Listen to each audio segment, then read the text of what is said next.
এই গল্পটি শোনার আগে অনুরোধ, আপনি যদি একা থাকেন দরজাটা বন্ধ করে নিন, কারণ এই গল্পটা শুধু কানে ঢোকে না, এটা মন থেকে যায়। আর যদি এমন রহস্যময় গল্প ভালো লাগে তাহলে একটা লাইক দিন, চ্যানেলটি সাবস্ক্রাইব করুন, কারণ সামনে যা আসছে তা আপনি আগে কখনো শুনেননি। রেলওয়ের কোনো এক মানচিত্রে নিয়ে এমন একটি স্টেশন আছে, নাম কালপুর।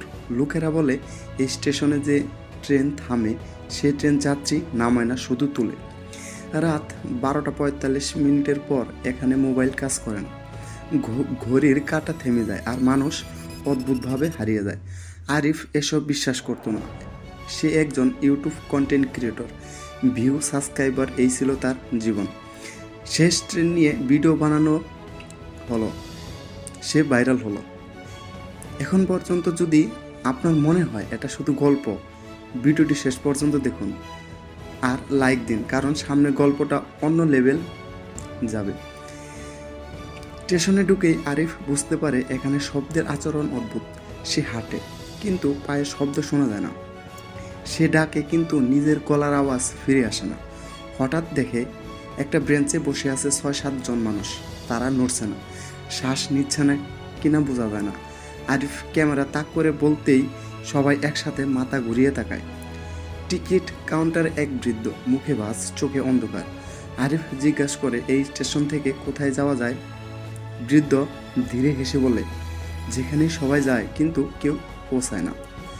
টিকিটে লেখা থাকে যাত্রী আরিফ, গন্তব্য নির্দিষ্টকাল, ফেরত নেই। বৃদ্ধ ফিস করে বলে, একটা কথা মনে রেখো, ট্রেনে উঠলে পিছনে তাকাবে না। ঘোষণা বেশি আসে, শেষ ট্রেন প্ল্যাটফর্ম নাম্বার 0, কিন্তু প্ল্যাটফর্ম নাম্বার 0 তো থাকার কথা না। মাটির নিচ থেকে ধীরে ধীরে একটা প্ল্যাটফর্ম উঠে আসে। চারদিকে লাল আলো, ট্রেনটা আসে, চাকা নেই, ইঞ্জিন নেই, তবুও চলছে।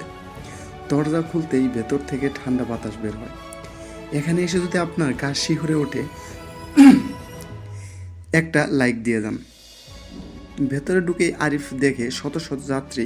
কেউ মাথা নিচু করে বসে আছে, কেউ জানালে বাইরে তাকিয়ে আছে, কেউ আবার ফিস করে নিজের নাম বলছে। এক যুবক বলে, আমার বয়স ছিল 22, আমি এখন বাড়ি ফিরতে চাই।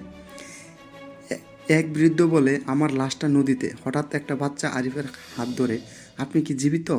এই প্রশ্নটা শুনে আরিফ মাথা ঘুরে যায়।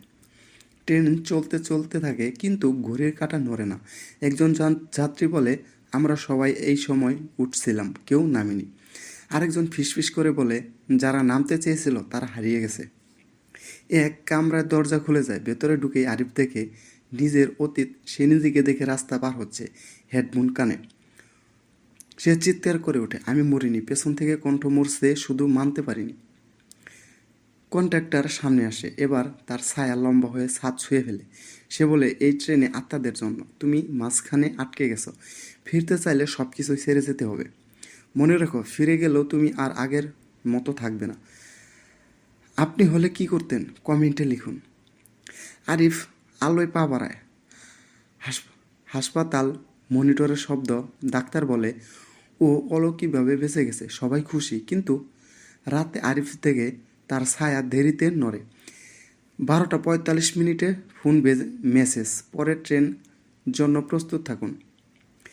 এক রাতে আয়নার দিকে তাকিয়ে আরিফ দেখে নিজের পিছনের পুরো ট্রেন দাঁড়িয়ে। ভেতরে যাত্রীরা তাকিয়ে আছে, আর সেই ছোট মেয়েটা ফিসফিস করে, ভাইয়া আপনি কি পুরোপুরি ফেরেননি? আপনার কি মনে হয় আরিফ সত্যি বেঁচে আছে, নাকি সে অন্য কোনো ট্রেনের শেষ যাত্রী হিসেবে চলে গেছে? লাইক দিন, কমেন্ট করুন আর থিওরি লিখুন। ভিডিওটি শেয়ার করুন, দেখি কেউ শেষ পর্যন্ত দেখার সাহস রাখে। আর এমন আরও ভয়ঙ্কর লম্বা রহস্যময় গল্প পেতে চ্যানেলটিকে সাবস্ক্রাইব করুন।